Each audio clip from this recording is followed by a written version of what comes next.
ගරු ගයන් ජානක මන්දතුමා ඔබතුමාට විනාඩි 8ක කාලයක් ගරු මූලාසනාරූඪ කාරක සභා සභාපතිතුමනි, වසර 76කට පස්සේ අපේ රටේ ජනතාව ඒ පැවතුණු පාලනයන් වෙනස් කරන්න මූලික වුණු ප්‍රධානම සාධකයක් තමයි පැවතුණු දේශපාලන සංස්කෘතිය.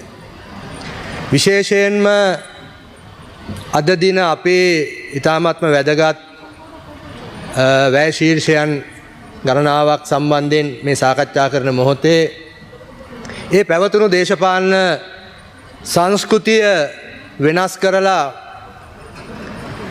ඒ ගමන් කරමින් ඉන්න නව දේශපාලන සංස්කෘතිය පිළිබඳව වැටහීමක් හදාගන්න පුළුවන්කම තියෙන, අදහසක් හදාගන්න පුළුවන්කම තියෙන ඉතාමත් වැදගත් වැය ශීර්ෂ ගණනාවක් පිළිබඳව සාකච්ඡා වෙන මොහොතක මම කැමති ඒ යටතේ අපේ රට බලාපොරොත්තු වුණේ නව දේශපාලන සංස්කෘතිය කොහොමද මේ ආණ්ඩුවේ යටතේ තවදුරටත් ඒ වැය ශීර්ෂ තුලින් පෙන්눔 කරමින් තියෙන්නේ.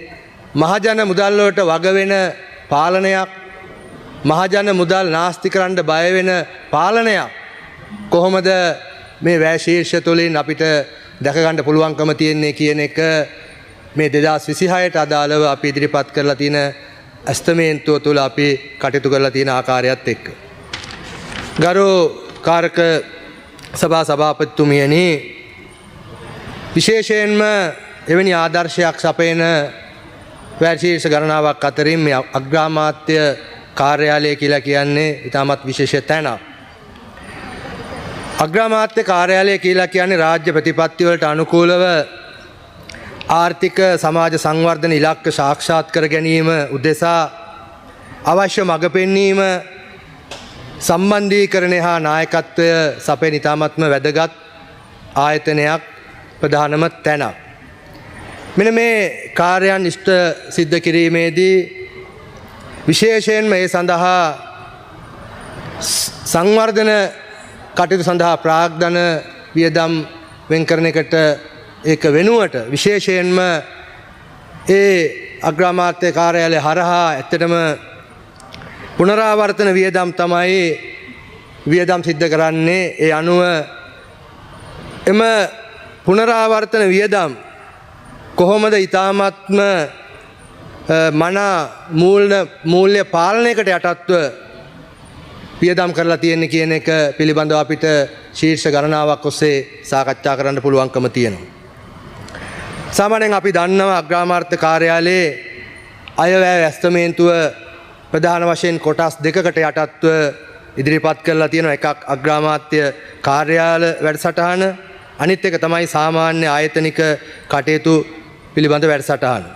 විශේෂයෙන්ම හැම එකක් පිළිබඳවම කතා කරන්න තරම් ප්‍රමාණවත් කාලයක් නැති නිසා මම එකක් දෙකක් පිළිබඳව ඔබට කරුණු ගෙනහැර දක්වන්නම්.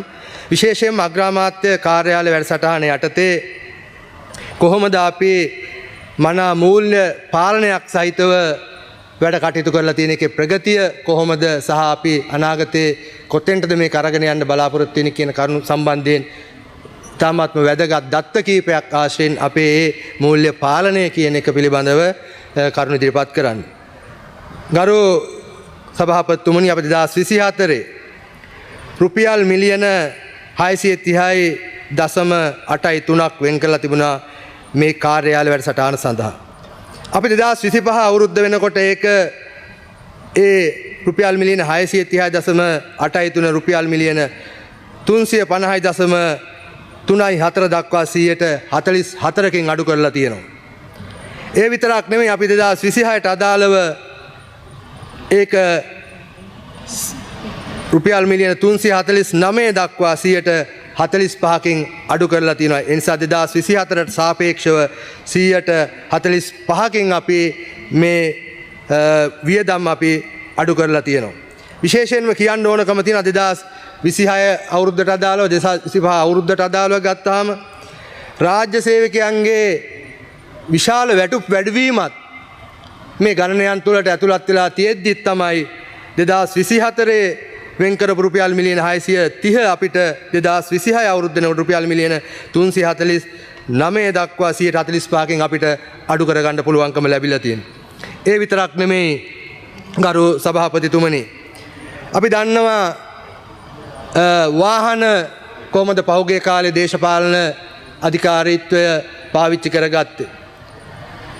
අන්න ඒ වාහන පාවිච්චි කරගත්ත එවැනි සංස්කෘතියක් වෙනස් කරලා අපි කොහොමද බිඳ වැටිච්ච රටක් ඊ타මත්ම සීරු මාරුවට ගොඩනගන මේ අවස්ථාවේදී කොහොමද අපි ඒක ඊ타මත් හොඳින් කළමනාකරණය කරලා තියෙන්නේ කියන එක පිළිබඳව කරුණු ඉදිරිපත් කරන්න අපි සංඛ්‍යාලේඛන දත්තවලට ගියොත් අග්‍රාමාත්‍ය කාර්යාලයේ සතුව වාහන 122ක් තිබුණා.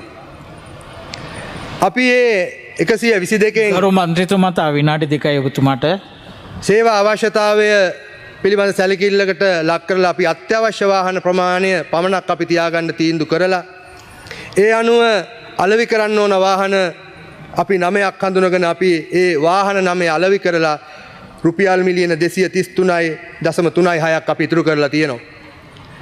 ඒ විතරක් නෙමේ වෙනත් ආයතන වලට ඒ අවශ්‍යතාවයේ තියෙන අපේ වාහන 11ක් අපි ලබා දීලා තියෙනවා. ඒ හැම එකක් අවසානයේ අපි අග්‍රාමාත්‍ය කාලයේ සතුව අපි වාහන 102ක් විතරයි අපි 122කින් මේ මොහොතේ රඳවගෙන තියෙන්නේ. ඉතින් ඒ අනුව අපිට පුළුවන්කම ලැබිලා තියෙනවා වාහන සඳහා ඉන්ධන වියදම අඩු කරන්න. 2023 මිලියන 109ක් අපි ඒකට වියදම් කර අපිට 2025 ඔක්තෝබර් 30 වෙනකොට අපි ඒ මිලියන 109 මිලියන 27 දක්වා අපි අඩු කරගෙන තියෙනවා. වාහන නඩත්තු වියදම 2023 මිලියන 139යි අපි මේක 2025 ඔක්තෝබර් 30 වෙනකොට ඒක මිලියන 66 දක්වා අඩු කරගෙන තියෙනවා. ලිපි ද්‍රව්‍ය කාර්යාලීය අවශ්‍යතා සඳහා අපි පාවිච්චි කරපු ඒ සඳහා අපි වියදම් කරලා තිබුණා මිලියන 17ක් දැන් ඒක අපි මිලියන 10 දක්වා අඩු කරගෙන තියෙනවා. තැපැල් හා sannivedana වියදම අපි මිලියන 18ක් වියදම් කරලා තිබුණා. අපි ඒක මිලියන 16 දක්වා අපි අඩු කරලා තියෙනවා. අන්න ඒ ආකාරයට තමයි අපි ඒ විදිහට මහජන මුදල් ඉතාමත්ම සුරුම් ලෙස මේ රටේ ජනතාවගේ ඉදිරි අභිවෘද්ධිය සඳහා අපි පාවිච්චි කරමින් තියෙන්නේ. ඒ විතරක් නෙමෙයි සභාපතිතුමනි අගමැතිතුමියට සපයා තිබුණු ඒ ආරක්ෂාව අපි 3/1කින් අඩු කරගෙන තියෙනවා.